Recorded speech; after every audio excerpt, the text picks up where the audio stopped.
Mga kasayan, magpapalit tayo ng susian. Kasi nakarekta na yung susian ng Rusi Wave na to. Ginawa lang XRM style. Ayan siya. Ito yung makina natin ha. Rusi MP100. Ayan siya kasayan ha. Tapos ito, direkta na lang siya pagpapaanda rin. Yung accessory wire tsaka yung live wire, pagdidikitin lang natin. Pagpapatayin siya, alisin nyo lang.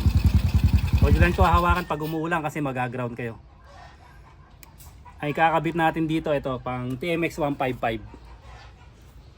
Yan siya. Tapos dito ay magwa-wiring dito. Ang gagawin natin, ipoporma muna natin yung yung susian. Ito yung susian nyo. Pang ano rin daw to, pang TMX 155 din yung lagay niya. Yan. Nasira na yung pinakahinang. Kakabit muna natin to bago natin siya i-wiring. Poporma muna natin. Ang titingnan nyo lang dito, itong ano itong on-off. Yan, yung off niya. Dapat yung off nakasentro. Sentro lang natin yung off. Yan, may dalawa yan, naka-automatic nakalock na yan. Tapos try natin yung susian.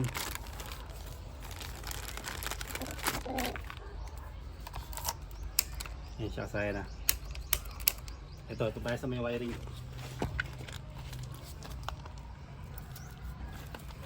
Para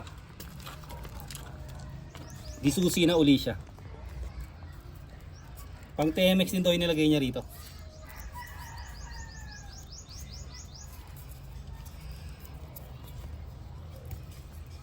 Ginawang XRM style. Bah, madikit na madikit ha. Ano bang tape to?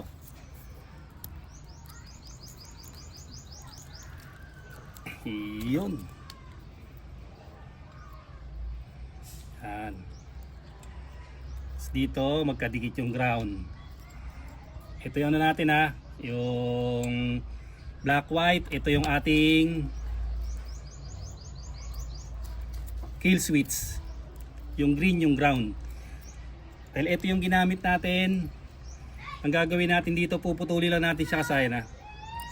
Pansinin nyo, walang kahirap-hirap ilagay Wave, XRM, TMX, Rusi, Motorstar, Skygo, Motoposh, pare-pare sila ng color coding Kaya pwede tayong gumamit ng susian na TMX 155. Kaya putulin na lang natin yung mga dulo.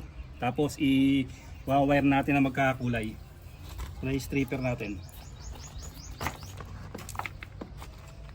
Ito. Ganito lang gagawin nyo sa na. Simpleng pag-wiring na lang to.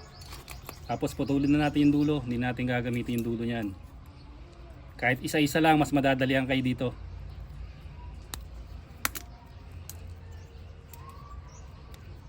Ayan siya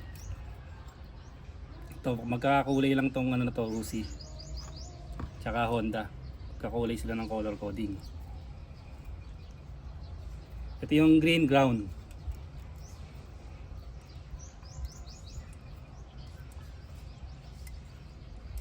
Itong black white, ito yung kill switch. Ito yung magpapatay sa ating motor pag ina-off natin.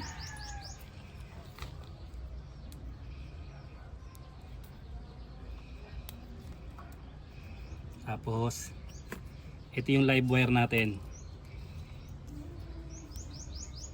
Ito yung accessory wire natin, yung black. Sagad na natin yan, hindi natin gagamitin yan. Okay, nailagay na natin yung green. Ilalagay natin yung black sa black. Ilalagay natin yung red to red. At ilalagay natin yung black white to black white na katulad nito. Ito na kasi napagkulay-kulay na natin.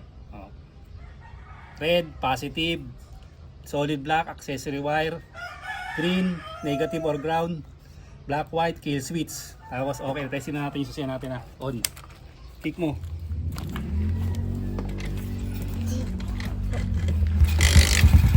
Okay.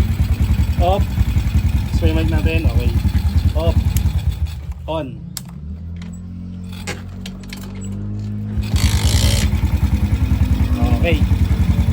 Ganun lang kasayan yung pagkakabit ng susian.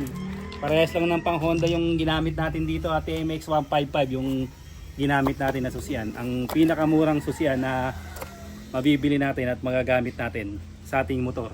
Hanggang dito na lang mga kasayan. Salamat sa panonood.